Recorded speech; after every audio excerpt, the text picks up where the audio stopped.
This is our 8th and last class in this course. I wanted to talk about the goal of meditation. The goal is called samadhi. Samadhi means oneness. That the more you become aware of that light within, the more you become aware that that light is everywhere and spreads out to infinity, and you begin to see that that little light isn't separate from that great light, and so the little light merges in the great light. This is the state of oneness with God that Jesus reached when he could say, I and my Father are one. Now, because this is the goal of meditation, we should from the very start try to live in that consciousness. We should always feel that everything is one. We should feel that we are one with other people. We should make it a practice every day to when we walk, for example, walk quietly and feel your oneness with the world around you.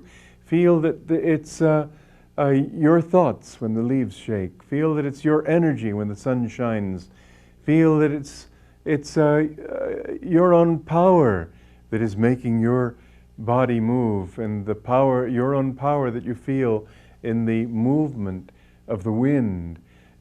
Identify, break out of the little limitation of this body and feel your oneness with all life. The more you live that way, the easier it will be also to meditate deeply.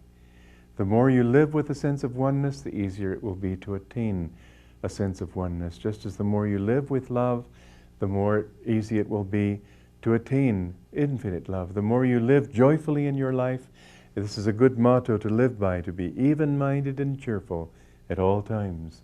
And the more you live that way, the more you'll automatically become in tune with the infinite. So we've taken it up to the infinite, and we've brought it down to what we do with that infinite consciousness here, right now.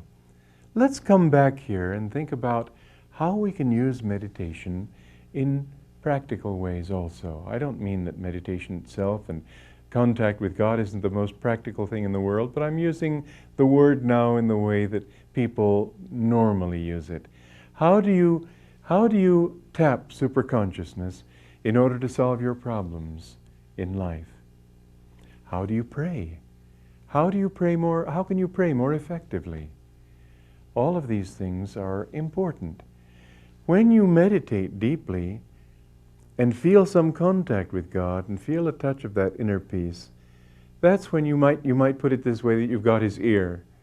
That's when you can make prayer more effective. So instead of just constantly just repeating, do your chanting, do your meditation, do your Hong Sa, make your mind very still, and then when you're deeply aware and you feel some kind of divine response, that's the time to pray. The more you can pray in a state of upliftedness, the more effective your prayer will be. Now, I've talked about how to pray in the sense of praying, believing, praying with full conviction, with the great desire and determination. Loving demands is the way Yogananda used to put it. Loving prayer demands, but not praying like a beggar. Then, when you have the need for a particular answer, then put your mind there and don't say, well, I want an answer. Say, the answer is, I have it. The answer is this. Be solution-oriented. Remember I told you in an earlier class that the conscious mind is problem-oriented. The superconscious mind is solution-oriented. Now, if you approach your problems with the sense of the problem and how difficult it is, you'll find yourself just going in circles. But for every problem, there is a solution. That's a simple law of life. You can't have a problem so great that there isn't a solution, a positive, constructive solution, not suicide. And if you approach your problems, if you approach your situations in life with the absolute expectation, you get calm in meditation and you think solution-oriented. You think, what is the answer? The answer is. If you go into it with that expectation, you'll be very likely to get an answer immediately. If you don't get it, make yourself calm again, think about it more, think more internally again, and then ask for the answer in the same way. You have to direct energy. energy is a very important part of our lives. And when you can direct energy upward, then you create a magnetism. It's sort of like an electric wire that when the current is very strong, it creates a very strong magnetic field. If the current is weak, it creates a weak field. But when there's a strong determination, then that can generate such a magnetism that it draws to you inspiration, or it draws opportunities, it draws circumstances, people, all of these things. You generate the magnetism to attract into your life. And if you put out the right magnetism, you will attract the right people, you will attract the right circumstances. You create your luck. It isn't something that just happens. Luck isn't the right word. It's something you create by the kind of energy you put out, and of course the kind of energy you've put out in the past. But all of that energy, if it's negative, can be turned to positive. And you can turn a negative flow into a wholly beneficial flow by directing your energy, your mental energy, in a positive way. So, when you pray, pray believing. When you want to use your energy to attract inspiration, then direct it. When you want to send a thought strongly to somebody, you can do that. You can call them. You can tell them something. They'll hear you if you put out a strong enough thought. Or a time that you might be able to reach them more easily is when their minds are somewhat still, in sleep. But I've found, surprisingly, that I've sometimes wished something for somebody, and in their sleep they would dream that I had said that to them. Because in sleep the mind is more receptive. Try it and see whether you can't make that happen. With prayer, as I said, the most effective is when you actually receive a response. Now, how do you receive a response? Well, the sending station is the spiritual eye. This is the seat of concentration, of ecstasy, of willpower. When you will something, again, you knit your eyebrows, you've concentrated, you also will let it be in it. The energy is here. So, it's like a broadcasting station. The heart is like a receiving set. So you call to God, but when you feel His answer, you'll be likely to feel it in the heart. So call to Him, come to me, reveal thyself, but then listen in the heart. Feel if you don't get some sort of a sudden blanket of peace descending over you. Now there comes also the question of guidance. The heart is it's easier to feel intuition in the heart. You can also feel it here, and reason can be intuitive, but feeling is more likely to be intuitive. Calm feeling is intuition. So, when you're not sure which direction you should take in your life, should I go left, should I go right? Think of the alternatives, and then feel in your heart, how does it feel?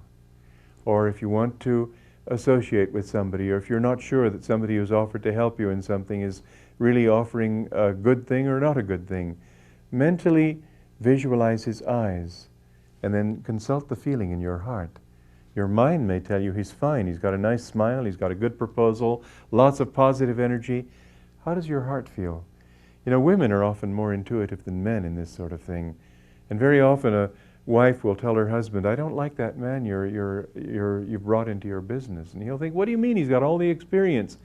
Years later, it turns out that he walked away with the company funds. The feeling of the heart, which women often have, is what we all need to develop. And the more we consult that feeling, if there's a certain uneasiness, then at least you owe it to yourself not to leap into the thing. The chances are, when you feel that it's not the right thing. If, on the other hand, there's a harmony here, now you know the mind's capacity to fool itself is practically infinite. And so you have something that in fact isn't good for you, but you want it. And so there's this feeling in the heart, oh boy, oh good, oh I feel such joy. And then you say, well, my feeling in the heart's so joyful, it's got to be good. But if it isn't a calm feeling, don't trust it.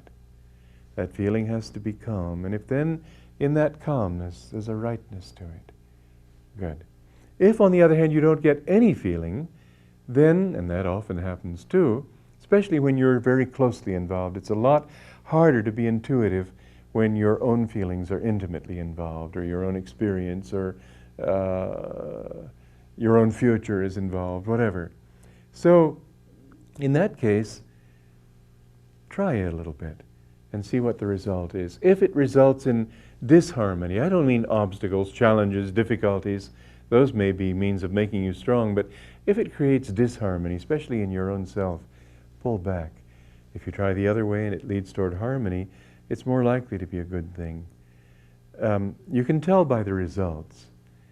Another thing to remember is that even if you get a sense of guidance to go, let's say, north, just metaphorically speaking, don't take that as guidance for forever and gallop toward the horizon.